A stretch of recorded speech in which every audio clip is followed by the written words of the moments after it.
Bak senjata makan tuan akibat keserakahannya sendiri, pulau buatan Cina di Laut Cina Selatan ini terancam tenggelam. Padahal fungsinya amat membahayakan Amerika.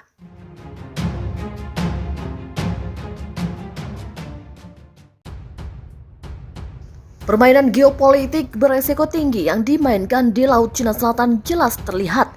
Yang paling berbahaya secara ekologis adalah pembangunan pulau-pulau buatan Cina di Laut Cina Selatan yang bergantung pada kapal keruk untuk mengaduk terumbu karang dan menutupinya dengan pasir dan kerikil untuk menciptakan daratan. Sejak 2014, Cina telah mengubah 7 terumbu karang yang sebagian besar di bawah air menjadi pulau buatan, termasuk pulau dengan landasan pacu yang cukup panjang untuk menyambut jet militer. Masalah terburuk dengan pembangunan pulau adalah efeknya permanen. Demikian kata John McManus, Profesor Biologi Kelautan dan Ekologi di Universitas Miami sebagaimana dilansir The Times. Ahli biologi kelautan McManus yang melakukan perjalanan penelitian ke Spratly awal tahun ini memperkirakan bahwa metode ini telah menyebabkan kerusakan parah.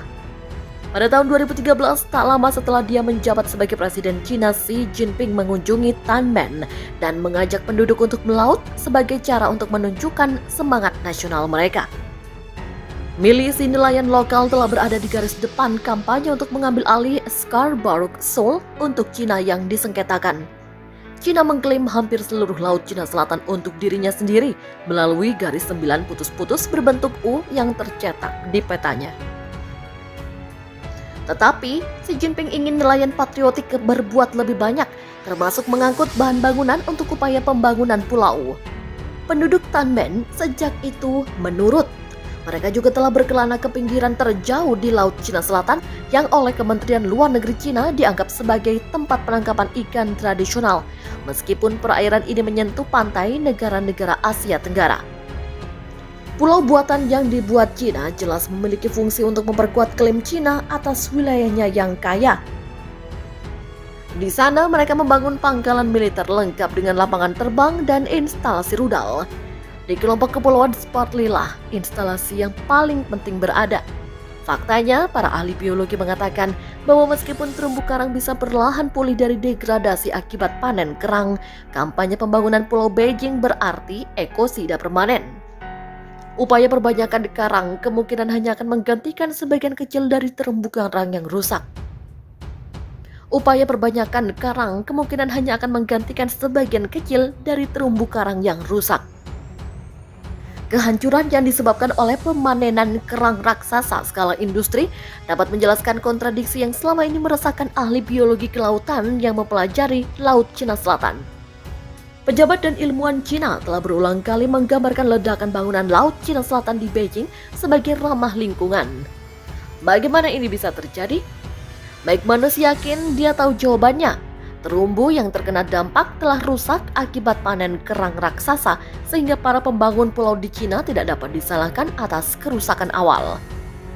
Selain untuk berjaga-jaga dari perang habis-habisan melawan Cina, pembangunan pulau buatan beserta pangkalan militernya jelas menunjukkan kekuasaan Cina atas kendali lautan. Namun, semua tak berjalan sesuai mimpi indah Cina. The Economist melaporkan bahwa pernah ada desas-desus yang mengungkap runtuhnya beton pulau baru yang dibuat. Fondasinya kemudian berubah menjadi spons pada saat-saat iklim tidak bersahabat. Secara berkala, Angkatan Laut Amerika Serikat melakukan manuver kapal perang dekat pangkalan Pulau Cina. Jika perang antara Cina dan Amerika meletus di kawasan Pasifik Barat, pangkalan pulau itu kemungkinan menjadi target Amerika Serikat. Ambisi Cina menguasai Laut Cina Selatan dan menciptakan ketegangan di kawasan tersebut. Permainan geopolitik beresiko tinggi yang dimainkan Cina di Laut Cina Selatan tentu jelas terlihat. Yang paling berbahaya secara ekologis adalah pembangunan pulau-pulau buatan Cina di Laut Cina Selatan yang bergantung pada kapal keruk untuk mengaduk terumbu karang dan menutupinya dengan pasir dan kerikil untuk menciptakan daratan.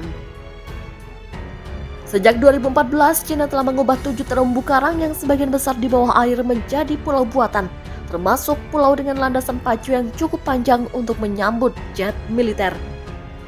Masalah terburuk dengan pembangunan pulau adalah efeknya permanen. Demikian kata John McManus, Profesor Biologi Kelautan dan Ekologi di Universitas Miami sebagaimana dilansir The Time. Ahli biologi kelautan McManus yang melakukan perjalanan penelitian ke Spratly awal tahun ini memperkirakan bahwa metode ini telah menyebabkan kerusakan parah. Pada 2013 lalu, tak lama setelah ia menjabat sebagai Presiden Cina, Xi Jinping mengunjungi Tanmen dan mengajak penduduk untuk melaut sebagai cara untuk menunjukkan semangat nasional mereka. Milisi nelayan lokal telah berada di garis depan kampanye untuk mengambil alih Scarborough untuk Cina yang disengketakan. Cina mengklaim hampir seluruh Laut Cina Selatan untuk dirinya sendiri melalui garis 9 putus berbentuk U yang tercetak di petanya. Tetapi, Xi Jinping ingin nelayan patriotik berbuat lebih banyak, termasuk mengangkut bahan bangunan untuk upaya pembangunan pulau. Penduduk Tanmen sejak itu menurut. Mereka juga telah berkelana ke pinggiran terjauh di Laut Cina Selatan yang oleh Kementerian Luar Negeri Cina dianggap sebagai tempat penangkapan ikan tradisional, meski perairan ini menyentuh pantai negara-negara Asia Tenggara.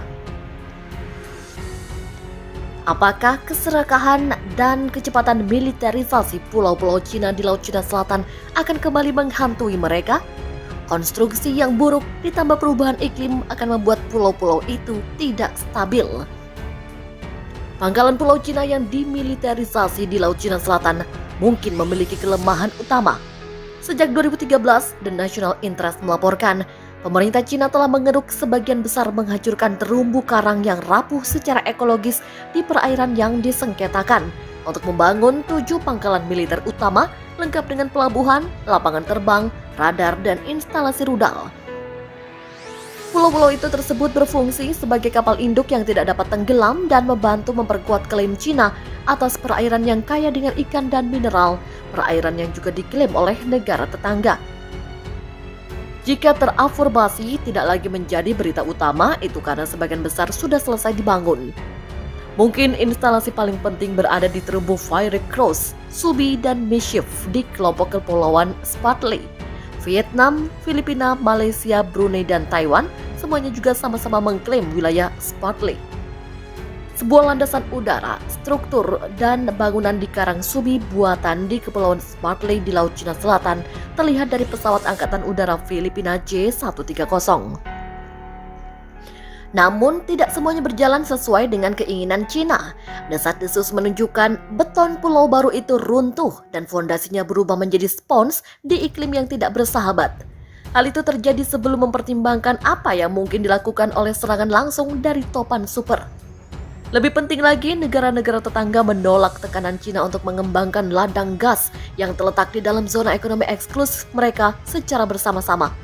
Meskipun Filipina pada prinsipnya menyetujui satu pembangunan bersama, kesepakatan formal untuk tujuan itu masih belum ditandatangani. Cina juga tidak mencegah perusahaan minyak asing untuk bekerja dengan negara pesisir lainnya. Kapal-kapal rig Cina yang disergap di perairan Vietnam dioperasikan oleh perusahaan negara Rusia Rosneft, meskipun Rusia dianggap sebagai teman dekat Cina. Masa depan pangkalan pulau yang tidak pasti tidaklah menghalangi Cina untuk menambah kemampuan tambahan pada infrastruktur mereka yang berpotensi rapuh. Pada November 2019 lalu, balon udara pengintai untuk pertama kalinya muncul di Mischief Reef.